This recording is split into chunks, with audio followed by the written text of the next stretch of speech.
வணக்கம். இது கேள்வி நேரம். இந்த நிகழ்ச்சியின் மூலமாக மீண்டும் உங்களை சந்திப்பதில் மிக்க மகிழ்ச்சி. நான் செந்தில். சமூகம் சார்ந்து உங்கள் ஒவ்வொருவருக்குள்ளும் ஓடிக்கொண்டிருக்கும் கேள்விகளுக்கான விடை காணும் நேரம் இது. அந்த வகையில் கடந்த சில நாட்களாக பல நாட்களாகவே மழை வெள்ளத்தால் ஏற்பட்ட பாதிப்புகள், அதற்கான காரணங்கள் என்ன, தீர்வுகள் என்ன என்பதை குறித்து ஒரு நீண்ட விவாதத்தை தொடர்ச்சியாக நடத்தி கொண்டிருந்தது கேள்வி நேரம். அந்த அளவில் அதிலிருந்து சற்றே விடுபட்டு இன்று அரசியல் விவாதத்திற்குள் நாம் மீண்டும் நுழைகிறோம். இன்றைய விவாத பொருள் என்ன நாம் திரையில் பார்க்கலாம். இன்றைய விவாத பொருள் கூட்டியக்கத்தில் இணைவாரா விஜயகாந்த். மக்கள் நல கூட்டியக்கம் ஏற்கனவே செயல்பட்டுக் கொண்டிருக்கக்கூடிய மதிமுக, 2 இடதுசாரிகள், மார்க்சிஸ்ட் கம்யூனிஸ்ட் கட்சி, இந்திய கம்யூனிஸ்ட் கட்சி மற்றும் விடுதலை சிறுத்தைகள் உள்ளிட்டவர்கள் இருக்கக்கூடிய மக்கள் நல கூட்டியக்கத்தில் இணைவாரா விஜயகாந்த் என்ற ஒரு கேள்வி எழுந்திருக்கிறது. காரணம், விஜயகாந்த் அளித்த ஒரு பேட்டி. இந்த அளவிற்கு வெள்ளச்சேதம் ஏற்பட்டதற்கு தமிழகத்தை ஆட்சி செய்த அதிமுக, திமுக ஆகிய 2 கட்சிகளுமே காரணம். இந்த கட்சிகளை தோற்கடிப்பதற்கு நான் தயார். இந்த 2 கட்சிகளின் கூட்டணியை விட மதிமுக, விடுதலை சிறுத்தைகள், கம்யூனிஸ்ட் கட்சிகள் அமைத்துள்ள மக்கள் நல கூட்டணி சிறப்பானது, கூட்டணியின் கொள்கையும் சிறப்பாக உள்ளது என்று விஜயகாந்த் தெரிவித்துள்ளார். இந்த இடத்தில் விஜயகாந்த் இந்த கூட்டணியில் இணைவாரா, அதற்கான சாத்தியக்கூறுகள் எந்த அளவிற்கு இருக்கின்றன, அவ்வாறு இணைந்தால் அந்த கூட்டணி எந்த அளவிற்கு வலுப்பெறும், அதிமுகவிற்கு மாற்று திமுக, திமுகவிற்கு மாற்று அதிமுக என்ற நிலை மாறி தமிழகத்தில் இந்த மக்கள் நல கூட்டணி ஒரு மாற்றாக உருவெடுப்பதற்கான வாய்ப்புகள் இருக்கின்றனவா, இது குறித்து விவாதிக்க இருக்கின்றோம். நம்மோடு அரங்கில் 4 ஆளுமைகள் இணைகிறார்கள். பயணிக்கலாம். இது கேள்வி நேரம்.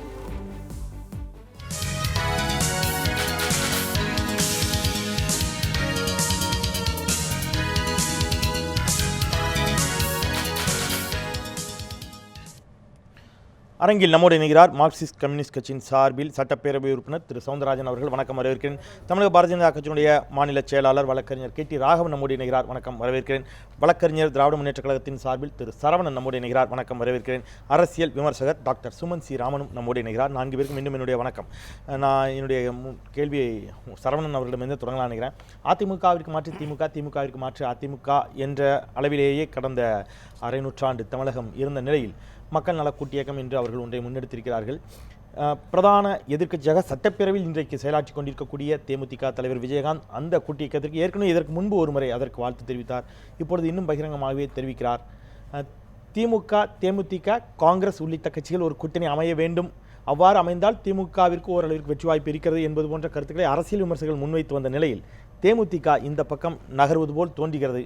அவ்வாறு நகர்ந்தால் அது திமுகவிற்கு பின்னடைவை ஏற்படுத்துமா, எப்படி பார்க்குறீங்க? அதாவது இப்போ உண்மையை சொல்ல வேண்டுமென்றால் திமுகவில் இருப்பவர்கள் யாருமே தேர்தலை பற்றி சிந்திக்கவில்லை. தேமுதிக வருமா, அதிமுக வருமா, இல்லை பாஜக வருமா அப்படின்னு எந்த விதமான சிந்தனைகளும் யாருடைய மனதிலும் எழவில்லை.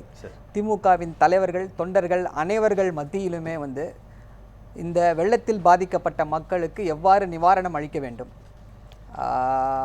இந்த அரசை, அதாவது இப்போ பார்த்திங்கன்னா சென்னையில் இந்த ஒரு பேரழிவு ஏற்பட்டிருக்கு. இந்த பேரழிவிற்கு சென்னையில் இருக்கக்கூடிய இந்த இளைஞர்கள், தன்னார்வலர்கள், சமூக அமைப்புகள் சேர்ந்து ஒரு மிகப்பெரிய இதை செஞ்சுருக்காங்க. ஆனாலும் எவ்வளோ பேர் பண்ணாலும் அந்த அரசாங்கம் எடுத்து செயல்படுத்தக்கூடிய அளவிற்கு அவங்களால செயல்பட முடியாது. என்னதான் ஒரு 1,00,000 பேர் திரண்டு அனைவருக்கும் டெய்லி சாப்பாடு கொடுக்கலாம். அதை தாண்டி ஒரு பெரிய ரிலீஃப் தனியாக இருக்கக்கூடியவங்களால கொடுக்க முடியாது. அரசாங்கம் மட்டுமே அதை செயல்படுத்த முடியும்.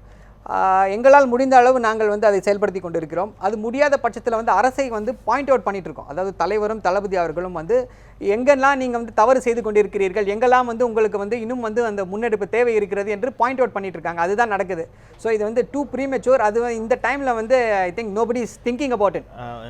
நீங்கள் மழைவெள்ள சேதங்களை வைத்து இந்த வாதங்களை வைக்கிறீர்கள். ஆனால் சட்டப்பேரவைக்கான காலம் நடைபெற்றுக் கொண்டிருக்கக்கூடிய சட்டப்பேரவைக்கான காலம் இந்த மே மாதத்திற்குள் முடியக்கூடிய நிலையில் அதற்குள்ளாக தேர்தலை நடத்த வேண்டும், அடுத்த சட்டப்பேரவை தொடங்க வேண்டும் அப்படிங்கிற நிலையில ஜனவரி, பிப்ரவரி, மார்ச், ஏப்ரல் 4 மாதங்கள் தான் இருக்கின்றன.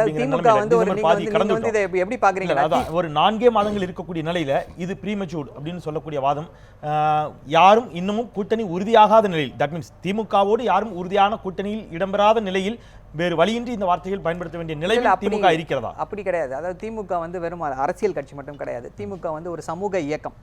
மக்களுக்காக எதையுமே செய்ய திமுக தயாராக கொண்டிருக்கிறது, எப்போவுமே செய்து கொண்டிருக்கிறது, எப்போவுமே செய்யும். ஸோ இந்த சமயத்தில் இதை பற்றி யாருமே சிந்திக்கிற மூடில் இல்லை, சிந்திக்கவும் இல்லை. அதனால் அவர் கூறியிருந்தாருன்னா அது அவருடைய கருத்து, அதை பற்றி யாரும் கருத்து சொல்ல தேசிய ஜனநாயக கூட்டணி தலைமையில் தமிழகத்தில் ஆட்சி அமையும் என்று தொடர்ந்து பாஜக பேசி வருகிறது. தேமுதிக எங்களுடைய அணியில் இல்லை என்று சொல்லவில்லை என்று ஒரு கருத்து முன்வைக்கப்பட்டது. அவர் இல்லைன்னே சொன்னார் இதற்கு முன்பு ஒரு முறை. இப்பொழுது பகிரங்கமாக மக்கள் நல கூட்டு இயக்கத்தை ஆதரிக்கிறார். அவருடைய கொள்கைகள் மிகச் சிறப்பாக இருக்கின்றன என்று சொல்கிறார். தமிழகத்தில் தேமுதிகவும் உங்களோடு இருக்கிறது என்று இன்னமும் பாஜகவினர் சொல்லி வந்த நிலையில் விஜயகாந்தின் இந்த கூற்றை எப்படி பார்க்கிறீர்கள்? பாமக உங்களோடு கூட்டணியில் இல்லை என்பதை அவர்கள் தெளிவாக அறிவித்துவிட்ட நிலையில் தமிழகத்தில் பாஜக தேசிய ஜனநாயக கூட்டணியில் தற்போது பாஜக மட்டுமே இருக்கிறதா, தனிமைப்படுத்தப்பட்டிருக்கிறதா பாஜக? திரு சரவணன் அவர்கள் சொன்னது போல அவர் மாத்திரமல்ல, எல்லா கட்சியுமே, அரசியல் கட்சிகள், இயக்கங்கள் அத்தனை பேருமே ஒரு விஷயத்தை ஏற்றுக்கொள்வோம். காலம் எத்தனையோ நாட்கள் இருக்கிறது, மாதங்கள் இருக்கிறது. அரசியலில் 24 ஹவர்ஸில் 24 மணி நேரத்தில் பல மாற்றங்கள் ஏற்பட முடியும். தேசிய ஜனநாயக கூட்டணி கூட 2014 பாராளுமன்ற தேர்தலில் அது உருவாகினதுக்கு ஒரு 2-3 நாள் தான் ஆச்சு. அதனால் ஒரு அரசியல் கட்சியை பற்றி பாராட்டி ஒரு விஷயம் சொன்னதுனாலேயே ஒரு கூட்டணி ஏற்படும் அப்படின்னு நம்ம சொல்ல முடியாது.